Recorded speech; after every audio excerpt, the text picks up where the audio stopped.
शहर के महिला थाने में पीड़ित पक्ष महिला निशा प्रजापति ने पहुंचकर न्याय के लिए गुहार लगाई है। पीड़ित महिला जनगंज थाना पुलिस अधीक्षक कार्यालय में भी शिकायत दर्ज करा चुकी है, पर अभी तक कोई भी कार्रवाई नहीं हुई। महिला का आरोप है कि शादी के कुछ दिनों बाद ही पति एवं ससुराल पक्ष द्वारा परेशान किया जा रहा है। पीड़ित महिला निशा प्रजापति ने प्रशासन एवं पुलिस विभाग से न्याय की मांग की है। निशा प्रजापति ने आरोप लगाते हुए कहा कि उनके ससुराल पक्ष के लोगों ने शादी के बाद से ही दहेज की मांग प्रारंभ कर दी। वहीं उन्होंने अपने पति धर्मेंद्र प्रजापति पर आरोप लगाते हुए कहा कि मेरे पति का किसी अन्य महिला से रिलेशनशिप है, जिसकी वजह से वह पिछले 4 महीने से लापता है। मेरा पति पत्नी का विवाद चल रहा है। जब से मेरी शादी हुई है 5 फरवरी 2022 से मैं पहली विदा में आई हूँ, तो इन लोगों ने जो भी मुझे ज्वेलरी चढ़ाई थी शादी में, ये इनकी बुआ की थी। तो मैं पहली विदा में आई तो इनकी बुआ ने मुझसे ज्वेलरी मांगी। उसके 10 से 15 दिन बाद इनके पिताजी ने मेरे पिताजी को फ़ोन किया, भाई साहब मुझे कुछ पैसों की ज़रूरत है, मुझे 50,000 रुपये दे दीजिए। तो मेरे पापा ने 15,000 रुपये फ़ोन पे किए हैं, बाकी कैश दिए थे। उसके बाद 10 से 15 दिन बाद फिर इन लोगों ने मुझसे बोला कि तुम अपनी कुछ ज्वेलरी मुझे दे दो गिरवी रखने के लिए, तो मैं तुम्हारी ज्वेलरी 3 महीने में वापस कर दूंगा। मैंने कहा चलो ठीक है। मैंने अपनी ज्वेलरी इन लोगों को गिरवी रखने को दे दी।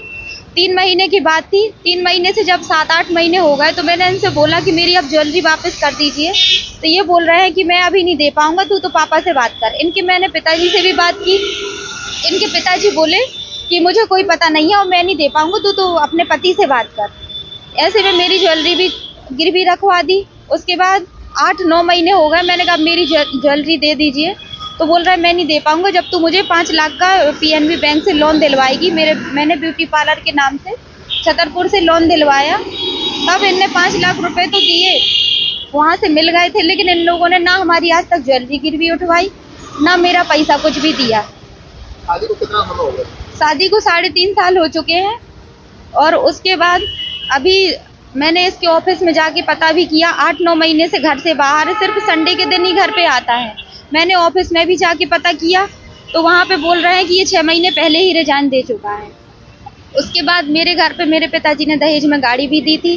वो गाड़ी घर से 3.5 साल से दरवाजे पे खड़ी है, तब से चोरी नहीं हुई। जब से ये पति मारपीट करके 3.5 महीने से भाग गया है घर से, गाड़ी मेरी चोरी करवा दी है। फिर उस गाड़ी चोरी होने के बाद उसी जगह पे आग लगाई गई मेरे घर के दरवाजे पे। कहाँ के रहने वाले हो? मैं छतरपुर की हूँ। पिताजी क्या करते हो? मेरे पिताजी एएसआई है थाना कोतवाली में जी।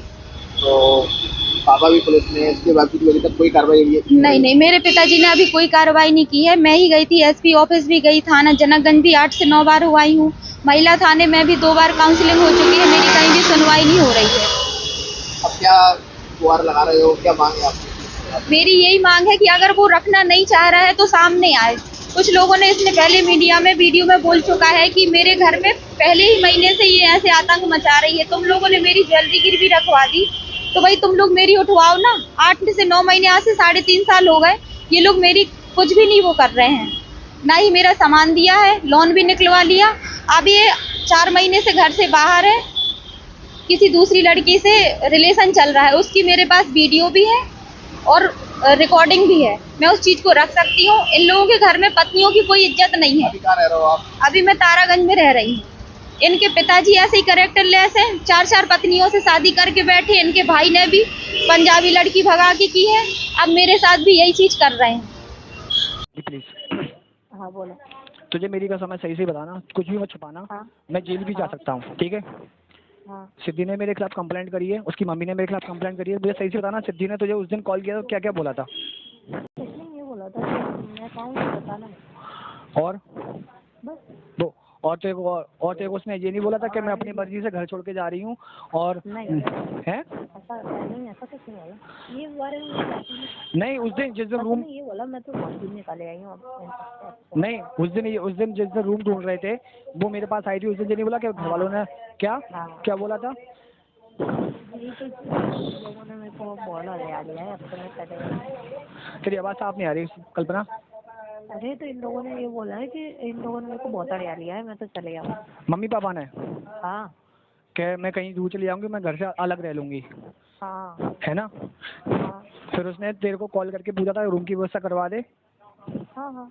ठीक है, फिर वो घर कहीं चली गई थी दूर पे दूर, फिर उसने तेरे से ये बोला कि धर्मेंद्र को मत बताना, और मैं कहीं निकल आई हूँ नहीं हूँ, मुझे इसके बारे में बात करनी है। हाँ है यही ना? बात हुई थी। हाँ और उसने तो ये ब्लॉक किया नहीं है, नहीं उसने मुझे ब्लॉक कर दिया था सब जगह से, और उसने ये कुछ कहा था कि मैं अपने मम्मी पापा से लड़के आई हूँ, या मुझे मम्मी पापा मेरे, तो उसने ये तो बोला होगा कि मेरे मम्मी पापा ने मुझे घर से निकाल दिया मार पीट के, मेरे से नहीं, ऐसा लड़ते कुछ थे बात रो। नहीं हुई थी। नहीं, तुमसे ऐसा कुछ कोई नहीं बात बोला?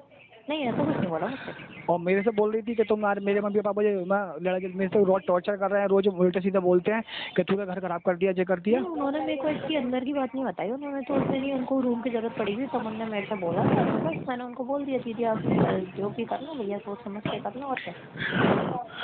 कल्पना ने कंप्लेंट कर दी है मेरे खिलाफ, कंप्लेंट कर दी है मेरे खिलाफ। सिद्धि ने मुझसे झूठ बोला, सिद्धि किसी और लड़के के साथ में, उसका कॉल आया था अभी, पहले मम्मी का कॉल